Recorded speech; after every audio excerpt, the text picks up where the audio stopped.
కొంతమంది భారతీయులు విదేశాల్లో మన పరువు తీస్తున్నారు. అది కూడా తీవ్రమైన నేరాలు చేసి. సామాన్య మనుషులు వినడానికే తట్టుకోలేని నేరాలు చేస్తున్నారు నీచులు. దేశం కాని దేశం వెళ్లి భారత్ పరువు పోగొడుతున్నారు. ఇప్పటి వరకు ఇండియన్స్ పై ప్రపంచవ్యాప్తంగా ఓ మంచి పేరుంది. కానీ ఘోరాతి ఘోరమైన నేరాలు చేసి భారతీయులు కూడా అందరిలాంటి వారే అనే స్థితికి తీసుకొస్తున్నారు. మరీ ముఖ్యంగా అమెరికాలో ఓ రోజు 911కు కాల్ వచ్చింది. సరితా రామరాజు అనే 48 ఏళ్ల మహిళ ఉదయం 9 గంటలకు 911కు కాల్ చేసింది. చాలా కూల్గా నేను నా కొడుకును చంపేశాను, నేను కూడా మత్తు మందు తీసుకున్నానని చెప్పింది. అడ్రస్ చెప్పమనగానే శాంటా అనాలోని లాక్ వెంటా అనాలోని చెప్పింది. దీంతో వెంటనే పోలీసులు, ఫోరెన్సిక్ టీం, డాక్టర్లు సహా వేగంగా అక్కడికి చేరుకున్నారు. అయితే పోలీసులు గదిలో ఉన్న చిన్నారి మృతదేహం చూసి షాక్ అయ్యారు. దారుణంగా 11 ఏళ్ల యతి అనే తన కొడుకును గొంతు కోసి చంపేసింది. ఆ తర్వాత ఛాతిలో ఇతర భాగాలపై కత్తితో కసిగా పొడిచి చంపింది నేచురాలు. ఇక మత్తు పదార్థాలు తీసుకున్న సరితను పోలీసులు ఆసుపత్రికి తరలించారు. ఆ తర్వాత చిన్నారి తండ్రి ప్రకాష్ రాజుకు సమాచారం ఇచ్చారు. ఇక తన కొడుకు హత్య గురించి తెలుసుకున్న తండ్రి ప్రకాష్ అక్కడకు చేరుకొని కన్నీటి పర్యంతమయ్యాడు. నా కొడుకే నా జీవితం అనుకున్నాను, కానీ చంపేసిందని బోరున విలపించాడు ప్రకాష్. సరితతో 2018లో విడిపోయాడు ప్రకాష్. వీరికి 11 ఏళ్ల కొడుకు యతి ఉన్నాడు. ఈమెకు ప్రకాష్తో రెండో పెళ్లి. అయితే సరితకు ఆల్కహాల్తో పాటు మత్తు పదార్థాల అలవాటు ఉండడంతో ఇద్దరికి విభేదాలు వచ్చాయి. దీంతో ఇద్దరు విడిపోయారు. కానీ కొడుకు యతి మాత్రం నాకు కావాలంటే నాకే కావాలని కోర్టులో కేసులు వేసుకున్నారు. తన భర్త ప్రకాష్కు చెడలవాట్లున్నాయి, అతను చాలాసార్లు చట్టాలను ఉల్లంఘించాడు, కాబట్టి నా కొడుకు సంరక్షణ బాధ్యతలు నాకే ఇవ్వాలని ఫిర్యాదు చేసింది. నిజమే, తను 2 సార్లు పరిమితికి మించి ఆల్కహాల్ తీసుకున్న మాట వాస్తవం. పోలీసులు నన్ను అరెస్టు చేశారు. కమ్యూనిటీ సర్వీస్ను శిక్షగా భరించాను. నాటి నుంచి నేను ఆల్కహాల్ ముట్టనని కోర్టులో ప్రమాణం చేశాను. నా కొడుకు కోసం నేను ఆల్కహాల్ మానేశానని కోర్టులో చెప్పుకొచ్చాడు ప్రకాష్. అంతేకాదు, సరితకు కుటుంబ విలువలు తెలియవు. తన మొదటి భర్త ద్వారా పుట్టిన వేద అనే కూతురును ఇలాగే వదిలేసింది. ఆమెకి ఇప్పుడు 20 ఏళ్ళు. ఆమె ఏనాడు కూతురు బాగోగులు పట్టించుకోలేదు. ఆమె తండ్రే పెంచి పెద్ద చేశాడు. ఇక ఆమె చాలాసార్లు మద్యానికి, మత్తు పదార్థాలకు బానిసైందని ఆరోపించాడు ప్రకాష్. అలాగే ఆర్థిక స్తోమత దృష్ట్యా తనకే కొడుకును అప్పగించాలని కోరాడు. చాలా రకాలుగా విచారణ చేసింది కోర్టు. చివరకు స్కూలుకు పంపించాలి, ఇతర వ్యవహారాలు చూడాలి కాబట్టి ప్రకాష్ దగ్గరే ఉంటాడని కోర్టు తెలిపింది. అయితే వారంలో 3 రోజులు తన కొడుకుతో ఎంతసేపు కావాలంటే అంతసేపు గడపచ్చని చెప్పింది న్యాయస్థానం. ఇక న్యాయస్థానం ఆదేశాల మేరకు ఓ రోజున యతి చదువుతున్న స్కూల్కి వెళ్ళింది సరిత. కానీ ఆ స్కూల్లో చదువుకోవడం లేదని టీసీ తీసుకుని వెళ్లిపోయాడని చెప్పారు. ఆ ఘటనతో మళ్లీ న్యాయస్థానం మెట్లెక్కింది. దీంతో తన కొడుకును తాను మార్చిన మాట వాస్తవమేనన్నాడు ప్రకాష్. ఎందుకంటే మంచి స్కూల్లో జాయిన్ చేయాలని మార్చాను, కానీ తాను తన భార్యకు మెసేజ్ పెట్టాను, కానీ ఆమె కావాలని చూసుకోలేదని చెప్పాడు. దానికి ఆధారాలు కూడా చూపించాడు ప్రకాష్. తన కొడుకు గణితంలో టాపర్, స్విమ్మింగ్లో ఛాంపియన్, జిమ్నాస్టిక్స్లో ఇప్పుడిప్పుడే మంచి పేరు తెచ్చుకుంటున్నాడు. చదువుతో పాటు ఆటల్లోనూ చురుకుగా ఉన్నాడు. అందుకే ట్రస్టింగ్ యూనిఫైడ్ స్కూల్ డిస్ట్రిక్ట్ మార్చానని చెప్పాడు ప్రకాష్. అయితే చివరకు కోర్టు తండ్రి మాటే నిజమని తేల్చింది. అయితే అదే కోర్టులో మరో వాదన కూడా తెలిపింది.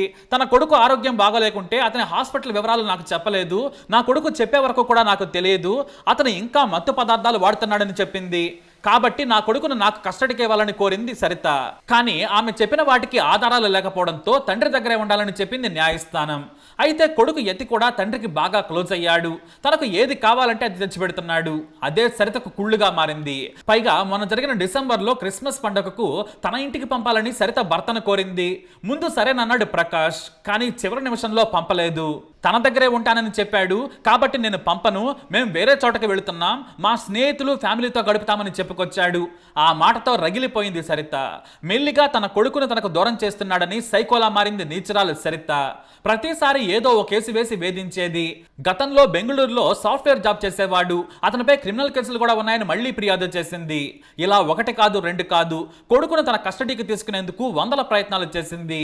అయితే తన ఉద్యోగం రీత్యా, తన కొడుకు భవిష్యత్తు రీత్యా మొత్తం తన కొడుకును తనకే కస్టడీకి ఇవ్వాలి, నా భార్య ప్రవర్తన మీద నాకు అనుమానంగా ఉందని కోర్టులో మళ్లీ పిటిషన్ వేశాడు ప్రకాష్. దీంతో సరిత భయపడింది. యతి ఇక తనకు దక్కడనుకుంది.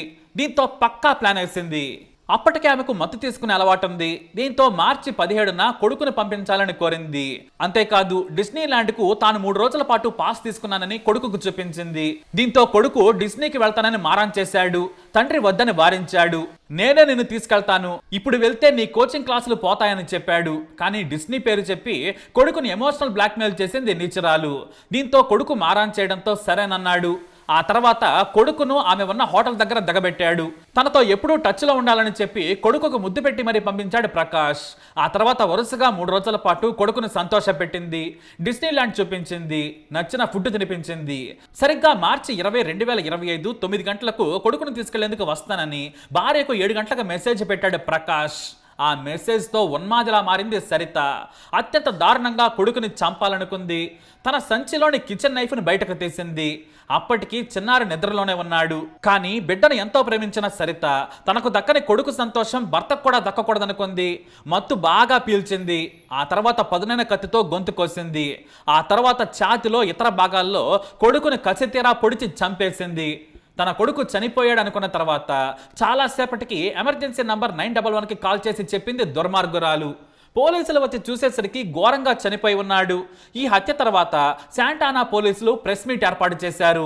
అమెరికాలో తల్లిదండ్రులు విడిపోవటం కారణంగా ఇబ్బందులు పడుతున్నారు చిన్నారులు. వీరి ప్రేమలో వాళ్ళు నలిగిపోతున్నారు.